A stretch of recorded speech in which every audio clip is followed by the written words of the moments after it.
যে এই যে বেহেশতের টিকিটের কথা জামাত বলতে পারছে, যে কোনো এদেশের ধর্মপ্রাণ মানুষ একটু উৎকর্ণ হতে পারে, কান খারাপ করতে পারে, আরে বেহেশতের টিকিটের কথা কি, এরা কি বলে।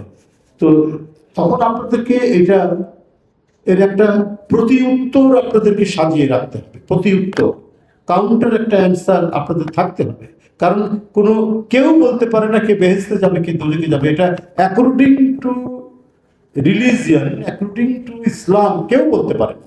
কিন্তু ধর্মে ভোটের জন্য, রাজনীতির জন্য কোন রাজনৈতিক দল এগুলো ব্যবহার করছে। তো সেটা আপনাদের এই বিষয়টা আপনাদের বলতে হবে। যেমন আমি আপনাদেরকে একটা উদাহরণ দিয়ে বলি, ইনডালজেন্স বলে ইংরেজিতে একটি কথা আছে, আপনি জানেন ইনডালজেন্স মানে এটা সহজ বাংলা হচ্ছে প্রশ্রয়, কিন্তু এটা এসছে আপনার ইউরোপের সেই মধ্যযুগের চার্চের সেখান থেকে আপনার এই শব্দটি এসছে। ইনডালজেন্সটা কি ছিল? ইনডালজেন্সটা হচ্ছে যে পাপ মোচনের জন্য একটা চিঠি, পাদ্রির একটা চিঠি। তখন মধ্যযুগকে তো ইউরোপে অন্ধকার যুগ বলে। তো সেটা কিরকম, ধরেন একজন মানুষ মারা গেছে, বা একজন মানুষের পাপ অনেক হয়েছে, এটা মোচন করার জন্য পাদ্রির কাছ থেকে একটা চিঠি নিত। সেই চিঠিটা যে ব্যক্তিটা মারা গেছে তার কফিনের মধ্যে চিঠিটা দিলে তাহলে তার পাপ মোচন হয়ে গিয়ে সে স্বর্গে চলে যাবে। এইরকম মানে একটা বিষয় সে সময় প্রচলিত ছিল। অর্থাৎ এটা হচ্ছে একটা exploitation in the name of religion. In the name of religion, যে আপনার যারা ধর্মকে নিয়ে বা ধর্মের যারা মূল ইমাম, মানে ওদের ভাষায় পাদ্রী সাহেব, যাজক শ্রেণী, পোপ, এরা এটা মানে প্রচলন করেছিলেন এক্সপ্লয়টেশনের জন্য, মানুষকে শোষণ করার জন্য। সেখানেই শব্দটার উদ্ভব হয়েছে ইনডালজেন্স।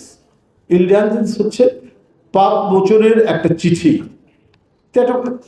মানে এটা একটা ভয়ঙ্কর একটা ঘটনা ছিল, মানে মানুষকে শোষণ করার জন্য, সাধারণ ধর্মপ্রাণ মানুষকে।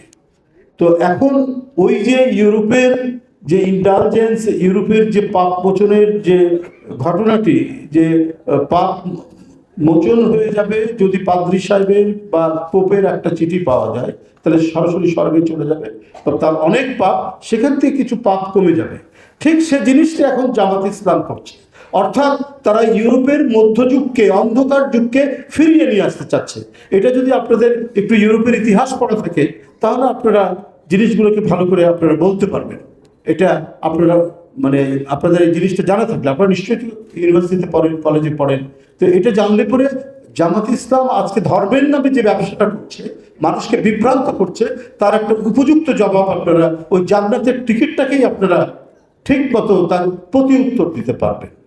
তো সেরকম নানা বিষয়, ফ্যামিলি কার্ড আছে, তারপর কৃষকের কার্ড আছে, ফ্যামিলি কার্ড আর একটা কি জানো, কৃষি কার্ড নাকি ফার্মার কার্ড, সরি ওই আর কি একই ব্যাপার, ফার্মার কার্ড। এই সমস্ত বিষয় নিয়ে আমাদের বিশেষজ্ঞরা বলবেন এবং অত্যন্ত সহজবোধ্যভাবে তারা কথা বলবেন। আপনাদেরকে দেওয়া হয়েছে, কাগজ কলম দেওয়া হয়েছে, প্রয়োজনে আপনারা সেটা টুকে নেবেন, টুকে নিয়ে আপনারা সেটা হৃদয়ঙ্গম করবেন এবং সেটা আপনারা সাধারণ মানুষের কাছে আপনারা সেটা যাবেন।